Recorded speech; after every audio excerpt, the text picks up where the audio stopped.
কলিজার পরিবর্তন, জিন্দেগির পরিবর্তন, নিজের মধ্যে ভাবনা আসা, বিবেককে কাজে লাগান, বিবেককে কাজে লাগান। যদি কারো কাছে হালাল হারামের পার্থক্যই না থাকে, সে আর মানুষ থাকে না, সে আর মানুষ থাকে না, সে জানোয়ারে রূপান্তরিত হয়। কারণ একমাত্র জানোয়ারের স্বভাব এটা, যার মধ্যে হালাল হারামের কোনো অনুভূতি নাই, পাক নাফাকের কোনো অনুভূতি নাই, পবিত্রতা অপবিত্রতার কোনো অনুভূতি নাই, জানোয়ারের আখলাক। এজন্য তোমরা যে সমস্ত ছেলে পেশাব পায়খানার পরে ঢিলা কুলুক টয়লেট পেপার ব্যবহার করো না, ঠিক মতো পবিত্র হও না, তোমার এই আখলাক জানোয়ারের আখলাক, কুত্তা বিলের আখলাক, এটা কুকুর বিড়ালের আখলাক, এটা ইনসানের আখলাক হইতে পারে না। কারণ পশু এবং জন্তু জানোয়ার, তার মধ্যে হালাল হারাম পাক নাফাকের অনুভূতি নাই। কুকুর না ঠেঙ্গালগি দিয়া পেশাব করে চলে যায়, কিন্তু একজন ইনসান মানুষ সে এমন হবে কেন? এই জন্য ধীরে ধীরে অসংখ্য মুসলমান আজকে টাকা রোজগার করে মাথার ঘাম পায়ে ফেলে, কিন্তু তার মনের মধ্যে হলো আমি আমার জীবুত সংসারের লাগিয়া এই কষ্টটা করতেছি। কিন্তু যাদের জন্য কষ্ট করতেছে তাদের চরিত্র, তাদের আখলাক, তাদের ঈমান, তাদের আমলের ব্যাপারে ওনার কোনো মাথা ব্যথাই নাই। উনি এমনি বলে তারার লাগিয়া কষ্ট করতেছে। আপনি তো আসলে সোফার লাগিয়া কষ্ট করতেছেন, আপনি একটা টাইলসওয়ালা বিল্ডিং এর জন্য কষ্ট করতেছেন, আপনি 20 শতক জমি কেনার জন্য কষ্ট করতেছেন, আপনি গোস্ত দিয়া ভাত খাইতেন কষ্ট করতেছেন। আপনি মূলত সন্তানের জন্য কষ্ট করেন নাই, বিবির জন্য কষ্ট করেন নাই। সন্তান এবং বিবির জন্য যদি কষ্ট কেউ করে থাকে, তো সেটা তার ইবাদত, তার আমল, তার বন্দেগী, তার আখিরাতের জন্য যদি কষ্ট করে, সেটাকে বলে কষ্ট, সেটাকে বলে কষ্ট। আর নাই তো এটা ভুয়া কথা, ভুয়া কথা, ভুয়া কথা। আপনি সারাটা দিন মাথার ঘাম পায়ে ফেললেন একটা টাকার জন্য, 500টা টাকার জন্য, আর আপনার সন্তান নামের এই হাইওয়ান সে সারা রাত মোবাইলে উলঙ্গ ছবি দেখে, কোনোদিন ফজরের নামাজ পড়ে না। এই জানোয়ারের জন্য নি উপার্জন করছেন, এই জানোয়ারের জন্য নি কামাই রোজগারি করলেন, এই হাইওয়ানের জন্য নি বিল্ডিং করলেন। এ তো মানুষ নামের জানোয়ার, এ তো মানুষ নামের কুকুর। এই পশুর জন্য কি দরকার ছিল রোজগার করার? সে যেহেতু সব গুনাহ, নাফরমানি, অসভ্যতা করতে পারে, তাহলে তার হাতে ছেড়ে দেন। যেহেতু তুই সবই পারস বেটা, নারীও দেখতে পারস, ছবিও দেখতে পারস, উলঙ্গ নাচও দেখো, তুমি যেহেতু আল্লাহও চেনো না, রাসূলও চেনো না, সেজদাও চেনো না, নামাজও চেনো না, তো তুমি জানোয়ার, তোমার ছেড়ে দাও তারে, যে তার হাতে ছেড়ে দাও, যা বেটা।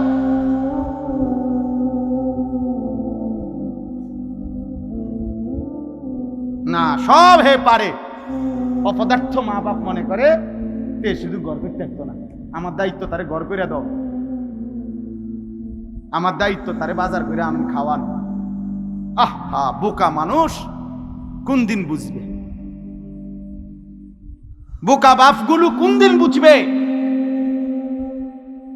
হযরত ওমর রাদিয়াল্লাহু তাআলা আনহু একটা ছেলে জীবনে একবার নবীজি সাল্লাল্লাহু আলাইহি ওয়াসাল্লামের একটি কথার বিপরীতে বিরোধিতা করে নাই, একটা যুক্তি দেখাইছিল, পাল্টা একটা ভিন্ন যুক্তি দিছিল। হযরত ওমর রাদিয়াল্লাহু তাআলা আনহু মৃত্যু পর্যন্ত ওই সন্তানের সাথে আর কথা বলেন, কথা বলেন। হযরত নূহ আলাইহিস সালাম সন্তান কেনানের মৃত্যুর সময় দোয়া করছিল আল্লাহর কাছে, আল্লাহ আমার সন্তান ডুবে যাচ্ছে পানিতে। আল্লাহ নিষেধ করছে, ইন্নাহু লাইসা মিন আলিক, কোরআনের আয়াত। আল্লাহ বলছে, হে নূহ সাবধান, এটা তোমার সন্তান নয়, ইন্নাহু আমালুন গায়রু সালেহ, এটা বেআমল, গায়রু সালেহ, এর সমস্ত কর্ম অসৎ কর্ম, এ নাফরমান, আল্লাহকে সেজদা দেয় নাই, মালিকের গোলামি করে নাই, এটা তোমার সন্তান হইতে পারে না। এজন্য এই ছেলে তোমাদেরকে বলি, বাবা তোমরা যারা নামাজ পড়ো না, তোমরা যারা চরিত্রহীন নারী, ছবি, উলঙ্গ দৃশ্য, মোবাইলের নাচ গান আর এই অসভ্যতা দিয়ে তোমাদের যাদের জীবন, তুই মনে রাখিস তুই কোনো মুসলমানের বাচ্চা না, তুই কোনো মোমেনের বাচ্চা না। হ্যাঁ হ্যাঁ, সাফ কথা, এটা কোরআন বলছে। আল্লাহ বলে দিছে নূহ নবীকে, সাবধান, এটা কি না তোমার সন্তান না, সরয়ের ফালা তাসআলনি। আল্লাহ তাআলা বলছে, হে নূহ সাবধান, আমার কাছে এর ব্যাপারে কিছু চাইবা না, সাবধান। ফালা তাসআলনি, আমার কাছে কিছু চেয়েও না, হাত উঠাইবা না, নামাও। নূহ আলাইহিস সালাম হাত নামায় ফেলছে, হাত নামায় ফেলছে। এজন্য বেঈমান মুমিনের সন্তান হয় না, নাফরমান ইমানদারের সন্তান হয় না। আল্লাহ আমাদেরকে বুঝ দান করে। আহলাদ করে বাচ্চা, ফুলাইন মানুষ, ছোট মানুষ কান্দে, কানলে কি ছোট মানুষ কি কান্দলে মরে যায়? কানলে কি কোনো মানুষ মারা যায়? শুনছেন আপনি? তো কানতে কানতে বাচ্চা একসময় ঠান্ডা হয়ে যায়, একসময় সে বোঝে এটা আমারে দিবে না, এটা আমার জন্য না, তখন সে ঠিকই খানাও খায়, ঘুমও যায়। আহলাদের কাছে, শাহওয়াতের কাছে, দিন বহির্ভূত আগ্রহের কাছে যখন একবার কেউ হার মেনে যায়, তো এই সন্তান আর কেউ কন্ট্রোল করতে পারে না। ধীরে ধীরে একদিন সে চরিত্রহীন হয়ে বাবা মা বংশ সবার ইজ্জত ভুলে যায়। যাই হোক, তো আমি আপনাদের কাছে বলতেছিলাম, সবাই মিলে একদম অল্প একটু সময় আমরা সবাই মনোযোগী হই। কোরআনুল কারীমের 6 নম্বর পারা, 5 নম্বর সূরা, সূরাটির নাম সূরায়ে মাঈদা। এই সূরার 27 নম্বর আয়াত আমি তেলাওয়াত করেছি।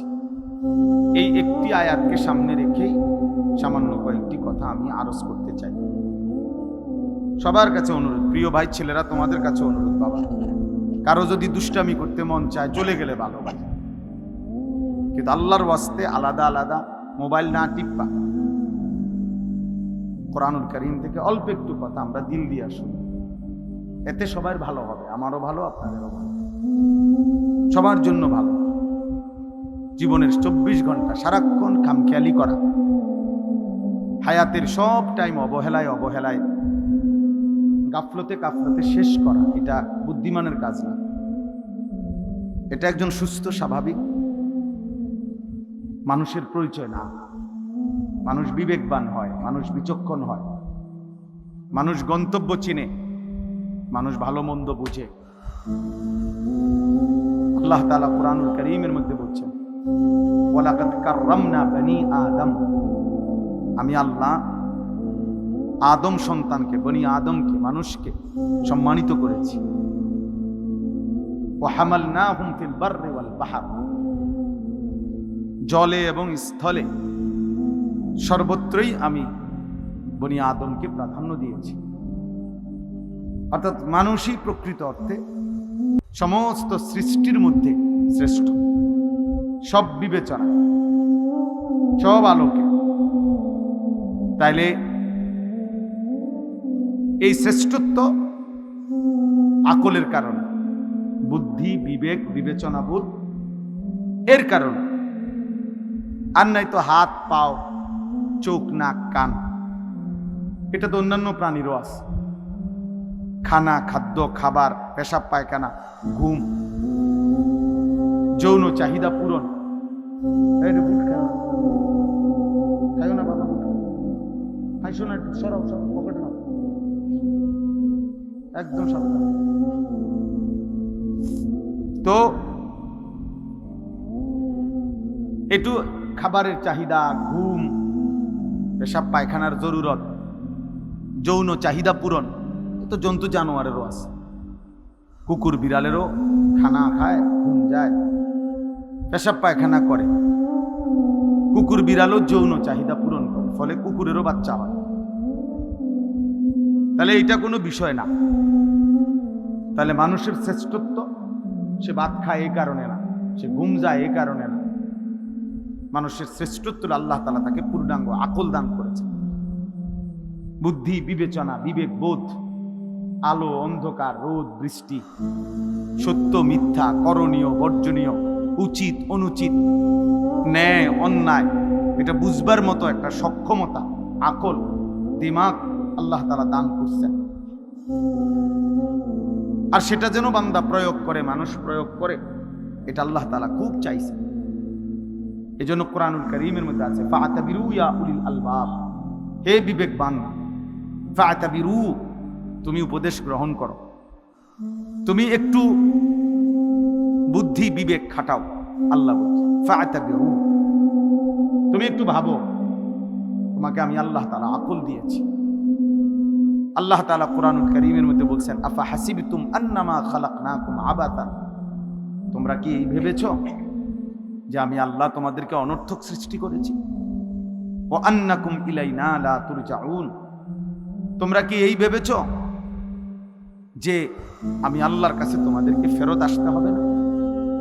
কি মনে করেন আল্লাহ তাআলা আমাদেরকে অনর্থক বানিয়েছেন? কথা বলেন, আল্লাহ তাআলার কাছে আমাদেরকে ফিরতে হবে না? তাইলে কোরআন শরীফে আছে সূরা ইয়াসিনের মধ্যে, পূর্ব জামানার একজন ব্যক্তি ইমানদার, পুরা জাতি বেঈমান, তো সবাই যখন তাকে ঘিরা ধরছে যে তুমি আমাদের এই মূর্তি পাথরের পূজা করো না কেন, তখন তিনি বলছে সমস্ত জাতির মোকাবেলায় একজন ইমানদার, সে বলছে ওমা লিয়া লা আ'বুদুল্লাযী ফাতারানি ওয়া ইলাইহি তুরজাউন, হে আমার জাতি, বলো কি তোমরা, আমি কেন সেই আল্লাহর ইবাদত করব না যিনি আমাকে সৃষ্টি করেছেন? আমি তার ইবাদত করব না কেন, অথচ তিনিই তো আমাকে সৃষ্টি করেছেন। ওয়া ইলাইহি তুরজাউন, এবং আমাকে তো তার কাছেই সকলকে, আমাদের সবাইকে ফিরে যেতে হবে। তো যেহেতু তিনি সৃষ্টি করলেন, তার কাছেই ফিরতে হবে, তো আমি তার গোলামি করব না কেন? তো পুরা কওম তাকে ধরে মাইরা শহীদ করে ফেলছে, মেরে ফেলছে। তো মৃত্যুর পূর্ব মুহূর্তে আল্লাহর আদেশে ফেরেশতা এই ইমানদার ব্যক্তিটার সামনে তার জান্নাত, তার জান কবজ রুহু যাওয়ার আগ মুহূর্তে তুলে ধরছে। তুলে ফেরেশতা বলছে সামনে আইনা জান্নাত, কিলা দুখুলিল জান্নাহ, হে ইমানদার এই জান্নাতে ঢোকো। তখন এই ইমানদার বলছে ক্বালা ইয়া লাইতা কওমি ইয়ালামুন, হায় আমার জাতি যদি বুঝতো, জানতো যে তারা আমাকে হত্যা করে তারা লাভবান হয় নাই, বরং আমারে আল্লাহ মাফ করে দিছে আর আল্লাহর সম্মানিত বান্দাদের অন্তর্ভুক্ত করে দিয়েছে। বিমা গাফারা লি রব্বি ওয়া জাআলানি মিনাল মুকরামিন, আমারে তো আল্লাহ মাফ করে দিছে, আমারে তো জান্নাত দেখাই দিছে, আমারে তো জান্নাতি সম্মানিত বান্দাদের অন্তর্ভুক্ত করে দিয়েছে। তাহলে ওরা না মনে করছে মাইরা লাইলাম, শোয়াইয়া লাইলাম, হত্যা করে ফেললাম, কিন্তু তারা যদি জানতো, দেখতো যে দৃশ্য জান্নাত আমি দেখতেছি, তাইলে তারা বুঝতো আহা আল্লাহ তো আমাকে দামি বানায় দিছে। এই জন্য ভাই আল্লাহ তাআলা আমাদেরকে মানুষ বানিয়েছে। আজকে তোমরা অনেক ছেলে পেলে সুস্থ সবল, শরীর স্বাস্থ্য মেধা যৌবন সব ঠিক আছে, পাগলও না ছাগলও না, প্রতিবন্ধী না মাতাল না, সুস্থ মানুষ। অথচ তোমাদের শত শত ছেলে পেলে দিমাগে আল্লাহ তাআলার কোনো কথাই ধরে না, হালাল হারাম জায়েজ না জায়েজ, করণীয় বর্জনীয় কোনো অনুভূতিই নাই।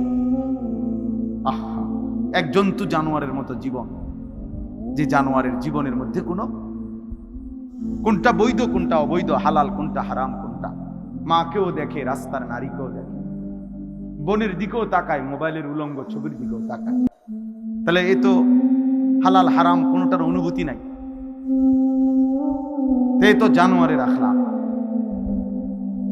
জন্তুর আখলাক। এই জন্য এটা বোঝা উচিত। আল্লাহ তাআলা আমাদেরকে মানুষ বানিয়েছেন। ইন্না খালাকনাল ইনসানা, আল্লাহ বলছেন নিশ্চয় আমি মানুষ বানিয়েছি। লাকাদ খালাকনাল ইনসানা, আমি আল্লাহই মানুষ বানিয়েছি। ফি আহসানি তাকওয়িম, সবচেয়ে সুন্দর আকৃতি, সবকিছুতে শ্রেষ্ঠ বানাইছি আমি মানুষকে। এই জন্য এই বাবারা আছেন, জওয়ান ছেলে তোমরা আছো, আমরা সবাই এটা ভাবা উচিত যে আমাদেরকে আল্লাহর কাছে ফিরে যেতে হবে এবং আল্লাহ তাআলা আমাদেরকে অনর্থক বানান নাই। আল্লাহ তাআলা বলছে ফাজআলনাহু সামিআম বাসীরা, আমি আমার প্রতিটা মানুষকে, বান্দাকে শুনবার এবং দেখবার যোগ্যতা দিয়েছি। ইন্না হাদাইনাহু সাবিলা, এবং আমি প্রত্যেকটা মানুষের জন্য আমার হেদায়েতের রাস্তা বলে দিয়েছি।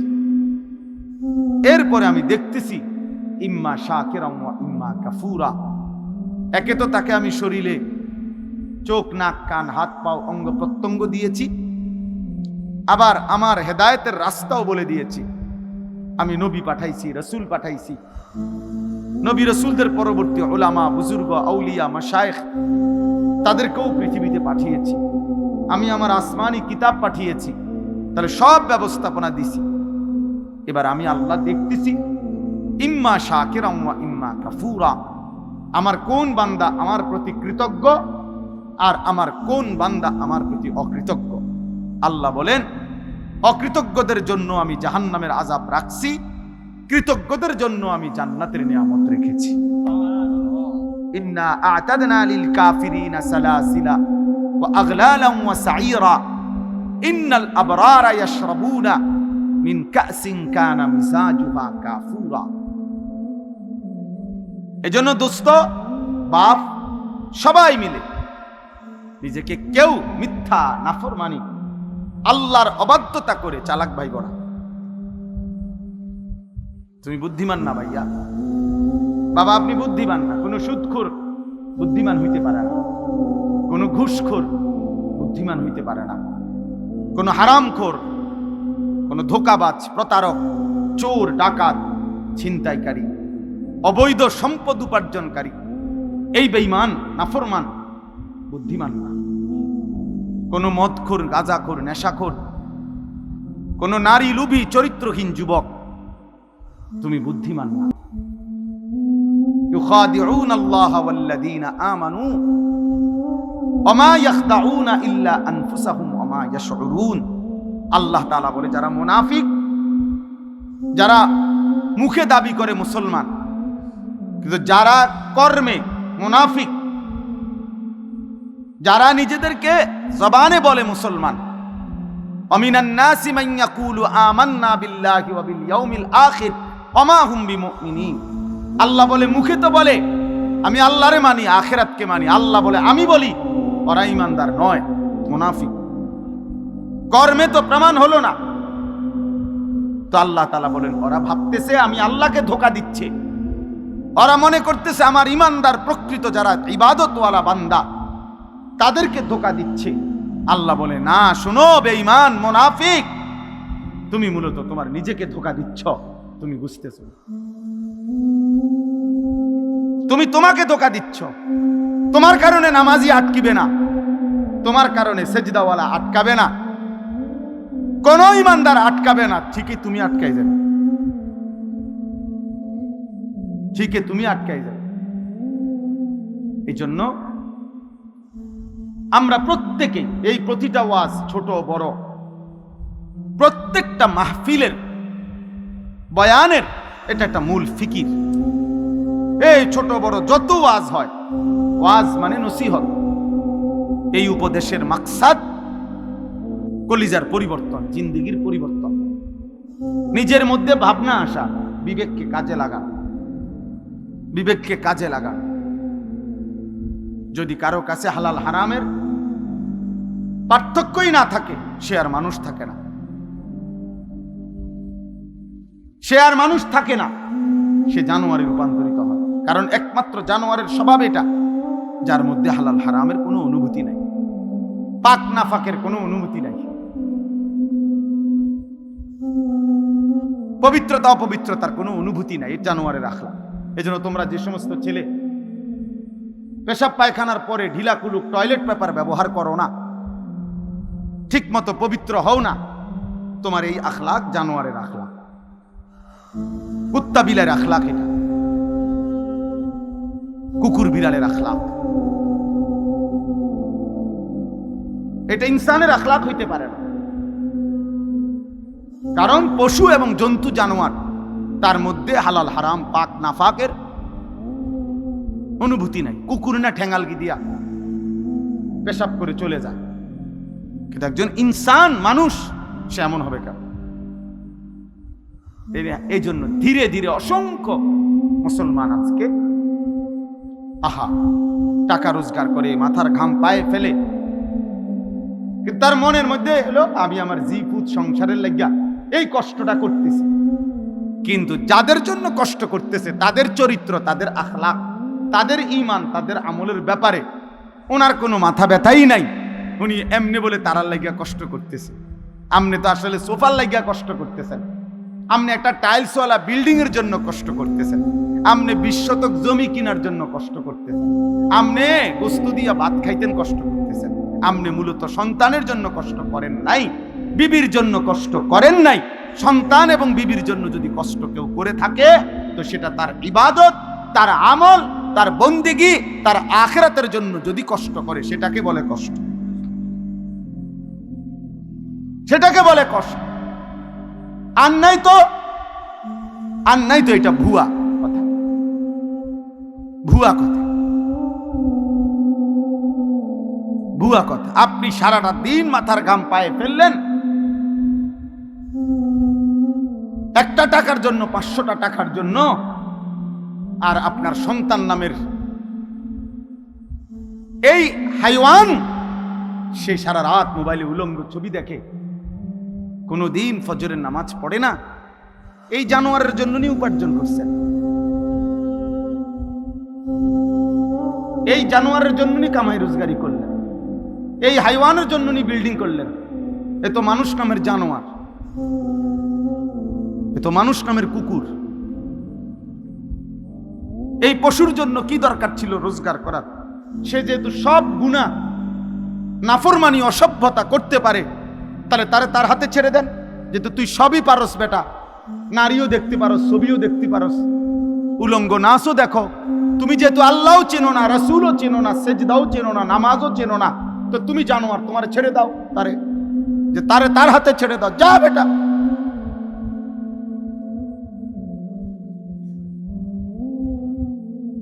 না, সব হে পারে। অপদার্থ মা বাপ মনে করে তে শুধু গর্বের ত্যাগত না, আমার দায়িত্ব তারে গর্ব করে দাও,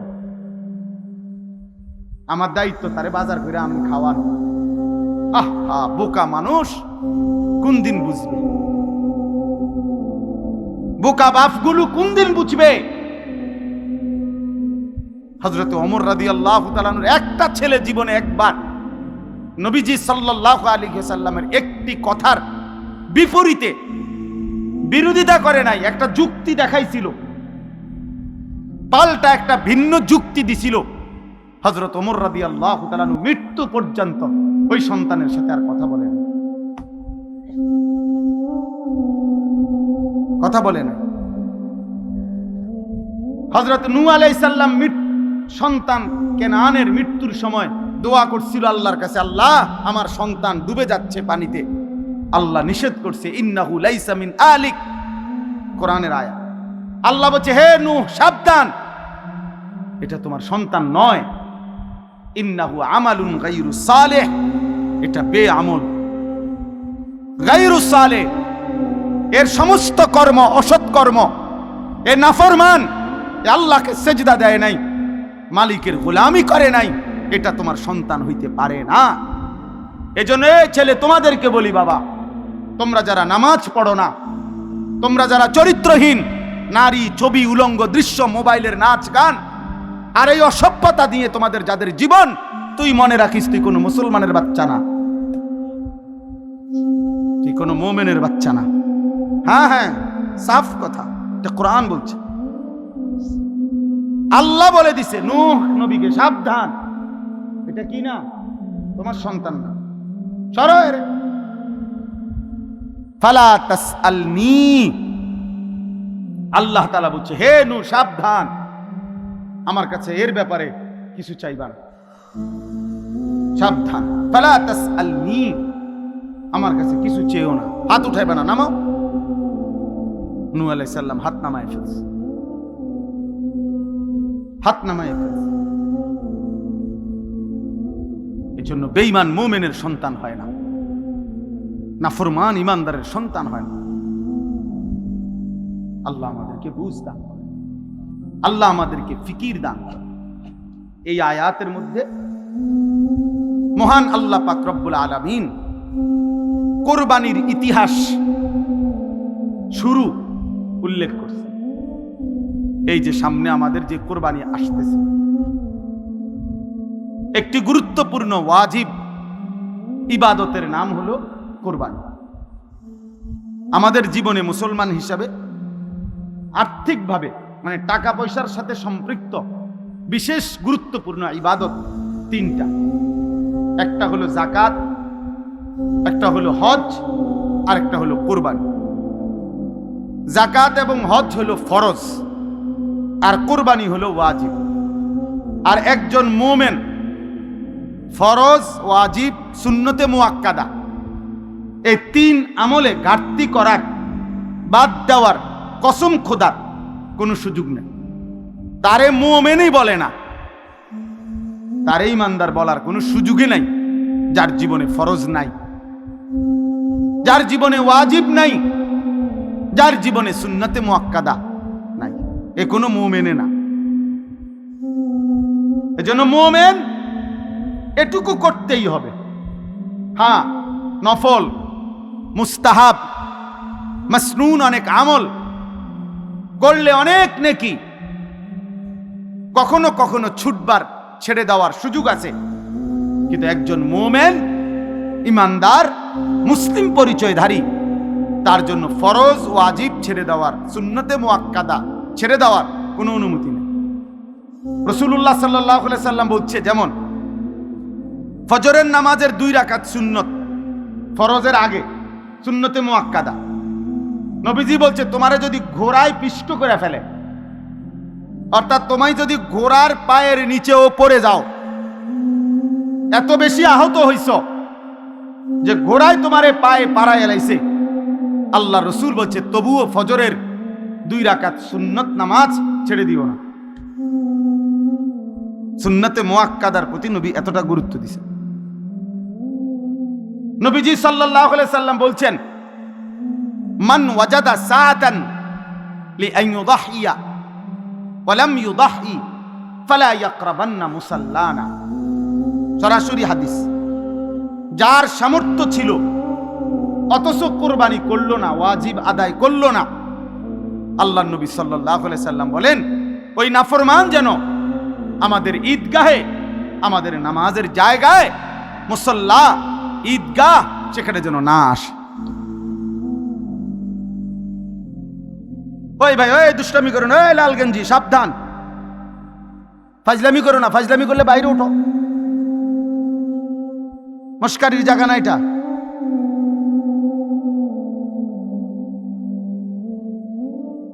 হ্যাঁ, 24 ঘন্টা জিন্দিগি যাদের খামখেয়ালি, তাদের জীবন কখনোই থামে না। কি আল্লাহর ঘর, কি আলেম, কোন জায়গায়, কি মসজিদ, কি জুমা, আহা, যে শাহওয়াতের কাছে বন্দী হয়ে যায়, নফসের কাছে যে বন্দী হয়ে যায়, ইবলিস শয়তানের হাতে যে বন্দী হয়ে যায়, বন্ধু, তার পরিবর্তন বড় কঠিন হয়, বড় কঠিন। হাদিসের মধ্যে আছে, নবী সাল্লাল্লাহু আলাইহি সাল্লাম বলছেন, কিছু মানুষের দিল আছে এমন, যাদের অন্তর কালকুজে মিরবাদান, না না না না, পানি খাওয়ার জন্য, এটা জিনিস দেখাবার জন্য। এই যে এইটা মনে করেন গ্লাস, এরকম, অর্থাৎ যেই গ্লাস, যেই মগ, যেই জগ উল্টানো, একদম উল্টাইয়া রাখছে।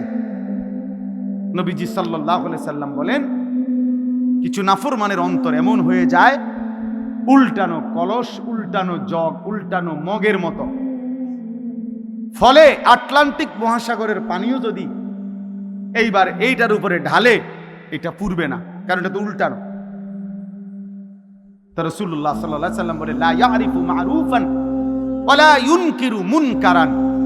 আহা, বদনসিব তখন এমন হয়ে যায়, কোন নেক কাজ তার কাছে আর মনে পড়ে না, কোন গুনাহ থেকে বেঁচে থাকার আর তৌফিক হয় না। ওই জীবন তখন লানতের জীবন হয়। ওই জীবন তখন বাই সিরিয়াল শয়তান তাকে তার গোলাম বানায়, একটার পর একটা গুনাহ। একবার মদ খায়, একবার বিড়ি খায়, একবার নারী দেখে, একবার জেনা করে, আরেকবার জেনার ছবি দেখে, আরেকবার মনে করেন একজনের ফাঁসাত লাত্তি দিয়ে লাইছে, আরেকজনের কূপ দিয়ে লাইছে, আরেকজন আরেক রাস্তার মেয়ের পিছনে পিছনে ঘুরতেছে। মানে পাগলে কি করে তার আর কোনো কি নাই, জীবনের কোনো সিরিয়াল নাই, হায়াতের কোনো আর কি নাই, কিছুই নাই। শয়তানের এমন গোলাম হয়, নফসের এমন গোলাম হয়, আহা, জীবন তখন আর কোনো কিছুতেই লজ্জাবোধ হয় না, লজ্জাবোধ হয় না। অনেক ছেলে পেলে দেখেন, মসজিদ দেখা যায়, নামাজ হইতেছে, মসজিদের পাশে রাস্তার পাশে দাঁড়াইয়া জানোয়ার মুসলমানের বাচ্চা অনবরত মোবাইল টিপতেছে, হাসতেছে, লাথি দিতে আছে, ওইতের চুল ধরে টানতে আছে। আহা, হায় হায় হায়, কে তারে আল্লাহ ভুলাইয়া দিল, কে তারে নামাজ ভুলাইয়া দিল, কে তারে জীবনের তরে জাহান্নামের রাস্তা দেখাই দিল। ওহো, আফসুস, আফসুস ওই জীবনের উপর। এই জন্য বললাম ভাই, আল্লাহ নবী সাল্লাল্লাহু আলাইহি সাল্লাম বলেন, সে যেন আমাদের মুসল্লাতে না আসে। অর্থাৎ ওয়াজিব কুরবানি ছেড়ে দেওয়ার কারণে নবীজি এত বড় ধমক দিছে। তাহলে ওই যে সুন্নতে মুআক্কাদার উদাহরণ দিলাম, নবীজি বলছে যদি ঘোড়ায় তোমারে পিষে ফেলে তবুও সুন্নতে মুআক্কাদা ছেড়ো না। আর এখানে বললেন ওয়াজিব ছেড়ে দিলে তুমি নাফরমান, আমাদের সাথে নামাজ পড়তে আইসো না। এবার আসেন হজ, একটি ফরজ ইবাদত হজ। আল্লাহ নবী সাল্লাল্লাহু আলাইহি সাল্লাম বলেছেন, মান লাম ইয়ামনাহু মিনাল হজ্জি হাজাতুন যাহিরা আও সুলতানুন জায়ের আও মারাদুন হাবিস ফামাতা ওয়া লাম ইয়াহুজ্জা ফালিয়ামুত ইনশাআ ইয়াহুদিয়ান ওয়া ইনশাআ নাসরানিয়ান। নবীজি বলেন, তিনটি কারণ ব্যতীত সামর্থ্য থাকার পরেও যে হজ না করে মরে গেল, তিনটি কারণ। এক নাম্বার কারণ হলো প্রকাশ্য এমন কোনো কারণ, এমন কোনো প্রয়োজন, যেই প্রয়োজনের কারণে কোনোভাবেই এই মুহূর্তে সে হজে যাইতে পারতেছে না, অথবা বাদশাহ রাষ্ট্রীয় কোনো আইন কানুনের কারণে সে যাইতে পারতেছে না, অথবা যেই অসুস্থের কারণে যাইতে পারতেছে না। আল্লাহর নবী বলেন, এই কারণ ব্যতীত যদি ইচ্ছা করে হজ ফরজ হওয়ার পরেও হজ না করে মৃত্যুবরণ করল, রাসূলুল্লাহ সাল্লাল্লাহু আলাইহি সাল্লাম বলেন, ওই নাফরমান সে যেন ইহুদি হয়ে মরুক অথবা খ্রিস্টান হয়ে মরুক, আমি জানি না। নবীজি বলছে, আমি জানি না এটা ইহুদি মরল না খ্রিস্টান মরল। আহা, নবী যদি বলে এই কথা, তো সুপারিশ করবে কি? কথা বলেন না, হাউজে কাউসারের পানি দিবে কে? তাই তিনি যদি এ কথা বলে যে নাফরমান আমি জানি না, এই ইচ্ছা করে সামর্থ্য থাকার পরেও যে হজ করলো না, তোর মৃত্যু কি ইহুদির মৃত্যু হলো নাকি খ্রিস্টানের মরণ হইল, আমি রাসূল জানি না। তো এইবার তাকে সুপারিশ করবে কে? এবার তাকে হাউজে কাউসারের পানি দেবে কে? তার আর আশ্রয় কে? আখিরাতে হাসরের ময়দানে তার সহায় কে? আমাদের সমাজে লক্ষ লক্ষ মানুষের উপরে, কোটি কোটি মুসলমানের উপরে হজ ফরজ। প্রতি বছর কিছু মানুষ হজে যায়, এটা তো বিষয় না। একটি দেশের থেকে কিছু লোক হজে গেলেই হজ আদায় হয়, বিষয়টা এটা না। যত জনের উপরে মুসলমান হজ ফরজ, আপনার জন্য বাধ্যতামূলক হজ করতে হবে। কত লক্ষ মুসলমানের উপরে কুরবানি ওয়াজিব। এলাকায় কুরবানি হয়, এটা বড় কথা না। যত জনের উপরে কুরবানি ওয়াজিব, ততজন দিচ্ছে কিনা এটা দেখার বিষয়, এটা দেখার বিষয়। ছেলে বিদেশ থাকে, 2 ছেলে, এক ছেলে ঢাকা শহরে থাকে, মনে করেন 3 ছেলে। বাপের জমি জমা ব্যাংক ব্যালেন্স আছে, মায়ের স্বর্ণ গহনা এবং মার কাছেও জমা টাকা আছে। তাইলে এখানে কোরবানি ওয়াজিব হইল প্রায় 5 জনের। ছেলে 3 জন, বাপ 1 জন, মা 1 জন। 3 ফুতে মিল্লা বিদেশতে টাকা পাঠাইছে, বাড়িতে আব্বার নামে বা মার নামে অথবা আব্বা মা 2 জনের নামে কোরবানি দিছে। দিয়া গোস্ত ভাগ করে সবার ঘরে ঘরে বন্টন করে দিয়ে দিছে, পুত সবার ঘরে ঘরে, কোরবানি আদায় হয়ে গেছে। এটা নিয়ে কোরবানি। সবাই মিল্লা বুঝি গোস্ত খানার ব্যবস্থা করা, এর নাম নিয়ে কোরবানি। তাইলে কোরবানি তো গোস্ত খাওয়া না, কোরবানি তো একটি ওয়াজিব আদায় করা। গোস্ত তো আমরা সারা, গরুর গোস্ত তো পৃথিবীর কোনো আশ্চর্য বস্তু না যে এটা কোরবানির দিন ছাড়া আর কেউ মানুষ দেখে না। ছাগলের গোস্ত তো আশ্চর্য কিছু না, এটা তো গতানুগতিক একটি আমল, চলতেছে এই গোস্ত খাওয়া। তাহলে কোরবানিটা কি? কোরবানি আল্লাহ তাআলার ইবাদত, কোরবানি ওয়াজিব আমল। নবীজি বলছে কোরবানির প্রাণী কোরবানির দিন যখন রক্ত মাটিতে পড়ে, তাহলে গলার কাছ থেকে রক্ত মাটিতে পড়তে 1 মিনিটও লাগে না, 30 সেকেন্ডও লাগে না। ওয়া ইন্নাদ দামা লা ইয়াকাউ মিনাল্লাহি বিমাকানিন ক্বাবলা আন ইয়াকা মিনাল আরদ। নবীজি বলেন কোরবানির দিন কোরবানির প্রাণীর রক্ত জমিনে পড়বার আগে আগেই আল্লাহ তাআলার আরশে মালিকের কাছে পৌঁছে যায়। এই জন্য কুরবান শব্দের অর্থ কি? নৈকট্য হাসিল করা। বান্দা এই পশু জবাইয়ের মাধ্যমে 30 সেকেন্ডে 20 সেকেন্ডে রক্ত মাটিতে পড়বার আগেই আল্লাহর কুরব, আল্লাহর নৈকট্য হাসিল করে ফেলে।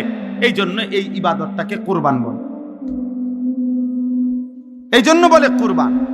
তাহলে এটা দেখতে যদিও মনে হয় এক শরীক কুরবানি, দেখতে যদিও মনে হয় একটা ছাগল জবাই, কিন্তু খোদার কসম এর অন্তর্নিহিত মর্মার্থ অনেক গভীর, অনেক গভীর, অনেক গভীর। নবীজি সাল্লাল্লাহু আলাইহি ওয়াসাল্লাম বলেন, মা আমিলা আদমিয়ুন মিন আমালি ইয়াউমিন নাহর আহাব্বা ইলাল্লাহ মিন ইহরাকিদ দাম। কুরবানির দিন সমস্ত ঈমানদাররা যত আমল করে তন্মধ্যে সর্বশ্রেষ্ঠ আল্লাহর প্রিয় আমল এই প্রাণী জবাই করা, এই প্রাণীটা জবাই। কোরআনে আল্লাহ বলছেন, ওয়ায়াযকুরুসমাল্লাহি ফি আইয়ামিম মা'লুমাতিন আলা মা রাযাকাহুম মিন বাহিমাতিল আনআম।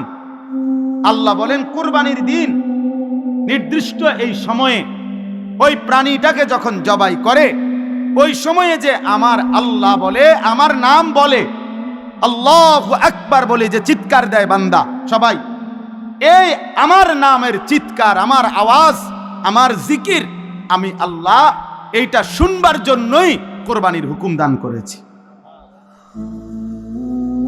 তাহলে কোরবানির মধ্যে বান্দা আল্লাহর খুব দ্রুত গতিতে 20 সেকেন্ডেই 10 সেকেন্ডেই আল্লাহর নৈকট্য হাসিল করে। কোরবানির মাধ্যমে বান্দা আল্লাহর স্মরণ, আল্লাহর জিকির, আল্লাহর নাম বুলন্দ করে, আল্লাহু আকবারের ধ্বনিতে কাঁপায়া ওঠে, কাঁপায়া ওঠে। সেদিন শনিবার দিন, এই শনিবারে সর্বশেষ শনিবার দিন ফজরের নামাজ পড়ে পাকিস্তানের সেনাবাহিনী রাত্রিবেলা শুক্রবারের ভোর রাত্রে আবারও ইন্ডিয়া যখন আক্রমণ করছে, ফজরের নামাজ পড়ে নারায়ে তাকবীর আল্লাহু আকবার বলে পাকিস্তান সেনাবাহিনী চূড়ান্ত আক্রমণ করছে, যখন 3 ঘন্টার ব্যবধানে বেঈমান মাথা নত করে পরাজয় স্বীকার করতে বাধ্য হয়েছে। ইন্ডিয়ার বেঈমান কাপুরুষ বুজদিল, এটা প্রমাণ হয়ে গেছে পৃথিবীতে যে ইমানদারি শক্তিশালী, মুমিন শক্তিশালী, মুমিন শক্তিশালী। আল্লাহু আকবার, আল্লাহর নাম বুলন্দ করা, আল্লাহর নাম জিন্দা করা।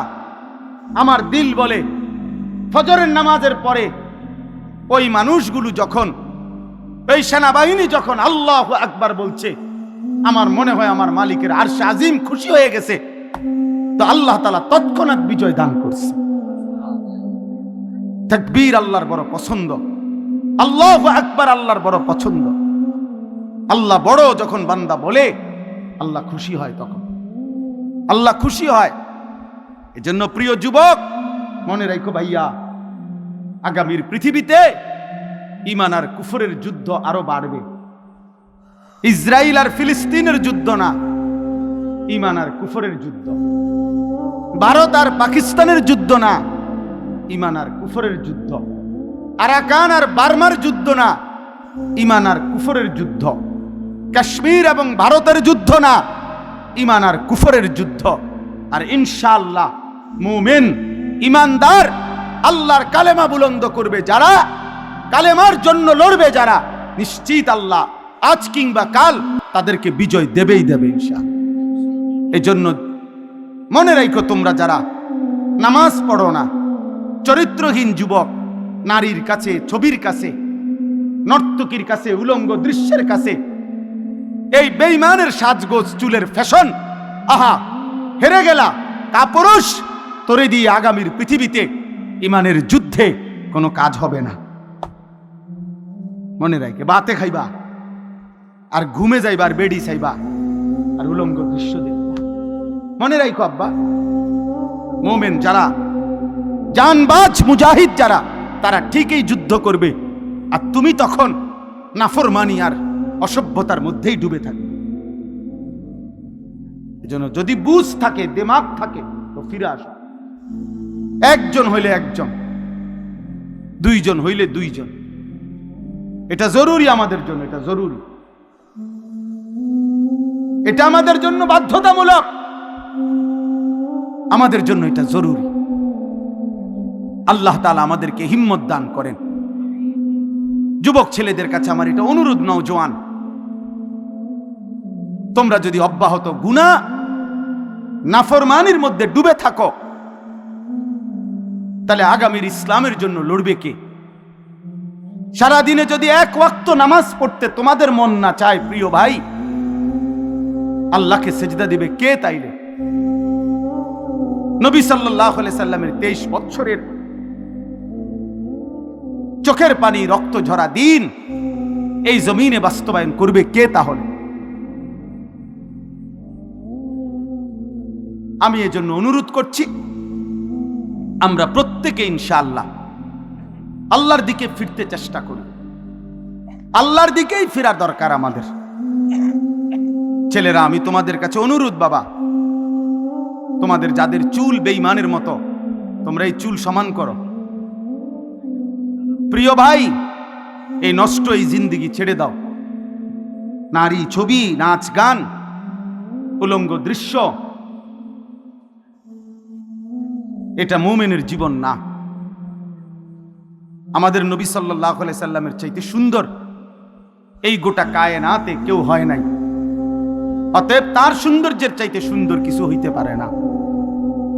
তো আমার বলার উদ্দেশ্য হলো এই কথাটা, এই কুরবানি একটি ওয়াজিব ইবাদত, হজ ফরজ ইবাদত, যাকাত ফরজ ইবাদত। তাহলে ফরজ, ওয়াজিব এবং সুন্নতে মুআক্কাদার মধ্যে মুমিন ঘাটতি করতে পারে না, ঘাটতি করার কোনো অনুমতি নাই। এজন্য এই আয়াতের আলোকে এই প্রথম কথা, এটা প্রত্যেকের কাছে আমার অনুরোধ, যারাই বুঝেন, না বুঝলে নাই, আমার বলা আমি বললাম, প্রত্যেক উপার্জনকারী যিনি টাকা রোজগার করেন, বিদেশে থাইকা হোক, দেশে থাইকা হোক, বিবাহিত হোক, অবিবাহিত হোক, একসাথে সংসার হোক, ভিন্ন ভিন্ন সংসার হোক, প্রত্যেকের কাছে অনুরোধ হলো, বাবা, ভাই এবং মহিলাও, যাদের কাছে, যে সমস্ত মহিলাদের কাছে স্বর্ণ অলংকার আছে এবং কিছু জমা টাকা আছে, মনে করেন 1 বড়ি 1.5 বড়ি স্বর্ণ আছে, 5-10 হাজার টাকা আছে জমা, এই মহিলারাও এবং পুরুষরাও, বিবাহিত যুবক, অবিবাহিত যুবক, নারী পুরুষ, যিনি রোজগার করেন, আকেল বালেগ, তাদের উচিত একজন আলেমে দ্বীনের কাছে, একজন মুত্তাকি আলেমের কাছে জিজ্ঞাসা করা যে হুজুর, আমার এই সম্পত্তি, আমার জমি আছে মোটে দূর, আমার ব্যাংকে জমা আছে এত, আমার ঘর বাড়ি মিল্লা, আমার ব্যাংক ব্যালেন্স এই টাকাটা আছে, এই আছে, এই আপনি আমারে হিসাব কইরা বলে দেন, আমার উপরে জাকাত ফরজ কিনা, আমার উপরে হজ ফরজ কিনা, আমার উপরে কুরবানি ওয়াজিব কিনা। প্রত্যেকেই যদি একজন একজন যার যার সুবিধা মতো একজন আলেমে দ্বীনের কাছে জেনে নেন, আপনার জন্য সহজ। আমি বুঝি নাই, আমরা গ্রামের মানুষ, হুজুর আমরা কোন রকম দিন আইনা দিন, আমরা এত ফেস করলে হবনি, এই সমস্ত বাটফারি কথা, চিটারি কথা, এগুলো বললে হবে না। আপনি বুঝেন না, গ্রামের 14 গোষ্ঠীর যত ফ্যাঁস আপনি সব বুঝেন।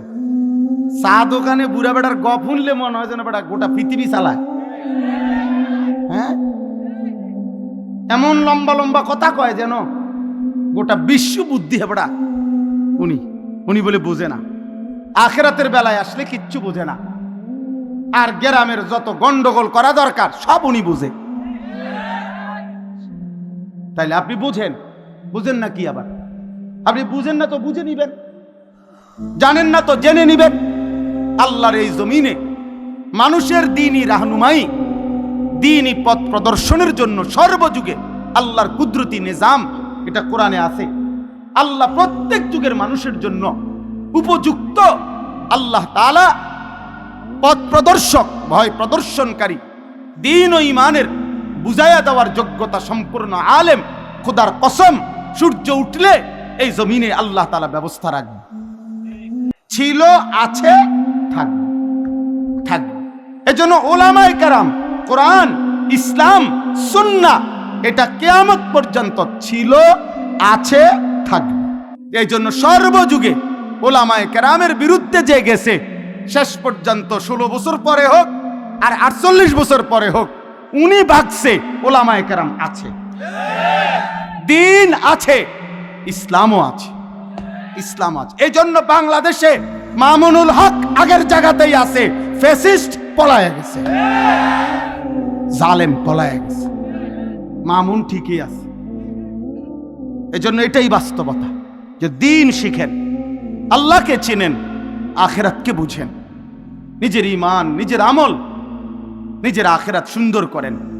আগামীর পৃথিবী যুদ্ধমুখর পৃথিবী, আগামীর পৃথিবী যুদ্ধমুখর পৃথিবী। অল্প কথায় লাগিয়া যায়, অল্প কথায় সামান্যতেই লাগিয়া যায়, দামাদাম প্রত্যেকে অস্ত্র খুলে ফেলে, ট্রিগারে টিপ দিয়া ফেলে। অর্থাৎ এই সময়ে হিম্মত, ঈমান, মহান আল্লাহর সাথে সম্পর্ক ছাড়া মুমিনের বিজয় আসবে না। আমাদের ফিলিস্তিন, আমাদের আরাকান, আমাদের কাশ্মীর, কোনটারই সমাধান ওই ইউরোপ, জাতিসংঘ, ওই বেঈমান কারো বুদ্ধিতে পরামর্শ হবে না। আমাদের আল্লাহই আমাদের সমাধান। আমাদের রক্ত, আমাদের শাহাদাত, আমাদের জিহাদ, এটাই সমাধান ইনশাআল্লাহ। এই জন্য আমি সবার কাছে অনুরোধ করছি, সামনের কুরবানি প্রত্যেকেই মাসআলা বুঝে, দ্বীন বুঝে পালন করবেন। আর শেষ কথা হলো, ইন্নামা ইয়াতাকাব্বালুল্লাহু মিনাল মুত্তাকিন। আল্লাহ একেবারে আদম আলাইহিস সালামের জামানায় বলে দিছে যে গুনাহ থেকে পবিত্র থেকে যে ইবাদত করে, আল্লাহ কেবল তার ইবাদত কবুল করে। এজন্য যাকাত, হজ, কোরবানি, নামাজ, রোজা, সাদাকা, জিকির, তেলাওয়াত সব কিছু বান্দার যেই কোনো নেক আমল আল্লাহর কাছে যদি কবুল হইতে হয় তাইলে গুনাহমুক্ত হইতে হবে, হারাম থেকে মুক্ত হইতে হবে, গুনাহ থেকে মুক্ত হইতে হবে। মানুষের স্লোগান আর আল্লাহর কবুল এক কথা না। কথা বোঝেন নাই? আমনের টাকা, সুদের টাকা আপনার কুরবানি দিছে, হবে না, হবে না, কবুল হবে না, আরশে আজিমে যাবে না। আমনে মসজিদে মাদ্রাসায় অমুকখানে তমুকখানে 50,000 টাকা দিছেন, কিন্তু টাকা যদি হয় হারামের, টাকা যদি হয় সুদের, টাকা যদি হয় ঘুষের, টাকা যদি হয় কিস্তির, তো সেটা আসমানে যাবে না, সেটা কবুল হবে না। স্লোগান মিলতে পারে, বুঝেন না কথাটা? জনাব অমুক 30,000 মার হাবা, মার হাবা এটা ঠিক আছে, মারও ঠিক আছে, হাবাও ঠিক আছে, কিন্তু আরশে আজিমে যাবে না। আসমানে যাইতে হলে কি হইতে হবে? হালাল হইতে হবে, পবিত্র হইতে হবে, গুনাহমুক্ত হইতে হবে, গুনাহমুক্ত। অতএব গুনাহমুক্ত ইবাদত, আমার নামাজ, আমার রোজা, আমার হজ, আমার যাকাত, আমার সব কিছু যেন আল্লাহ এবং তার রাসূলের নির্দেশনা মতো হয়। আল্লাহ আমাদেরকে তৌফিক দেন, কবুল করেন। এই সাউতুল হেরা মাদ্রাসা আল্লাহ তাআলা কবুল করে নেন এবং ইত্তেহাদুল উলামা পরিষদকে আল্লাহ কবুল করে নেন। এখানে অনেক শ্রদ্ধেয় ব্যক্তিবর্গ এসেছেন, এলাকার ওলামায়ে কেরাম এসেছেন, সর্বস্তরের যারা আসছেন, যুবক ভাই, আবারও বলছি তোমাদের কাছে আমার শেষ অনুরোধ, ভাইয়া নামাজ পড়ো, প্রিয় ভাই নামাজ পড়ো, ফজরের নামাজ পড়ো, ফজরের নামাজ। আমি আমার জীবনে সবচেয়ে বেশি এই কথা বলছি আমার ওয়াজের জীবনে, যে ফজরের সেজদাতে মুমিনের বিজয়, ফজরের ওয়াক্তটাকে বিজয়ের সময় বলে। এই জন্য এই শনিবার দিন ওইটা আবার প্রমাণিত হয়েছে। পাকিস্তান এই শেষ আক্রমণ করছে ফজরের নামাজের পরে, আপনি খবর শুনেন, সব খবরে আসছে এই কথা। শনিবার দিন শেষ ফজরের নামাজের সালাম ফিরাই নারে তাকবীর আল্লাহু আকবার বলে আক্রমণ করছে। পরবর্তী 3 থেকে 4 ঘন্টার মধ্যে বুড়া আব্বা ফোন দিছে, থামো। বুঝেন না? আমেরিকার বুড়া বেঈমান ফোন করে দিছে, থামো থামো থামো, পারতা না, পারতা না, হ্যাঁ পারতা না, থামে লাও। এইবার ভারতে গিয়ে বে বে, হ্যাঁ গত 15 বছর তো আমরা শুনছিলাম অনেক কিছু, অনেক নাকি শক্তিশালী। এইবার তো প্রমাণিত হয়েছে যে বেঈমানের শক্তি কলিজার মধ্যে বলতে কিচ্ছু নাই। এজন্য ইনশাআল্লাহ বাংলাদেশের জমিন থেকে আমরা বলি, আমার দেশের নওজওয়ানরাও লাগলে এবার আর তোমরাও পারবা না ইনশাআল্লাহ। দেশ আমার,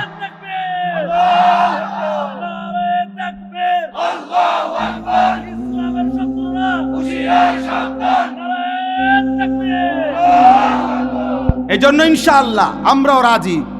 আমরা কোন আপোষ না, জিহাদ বলেন, আপোষ না জিহাদ, আপোষ না জিহাদ।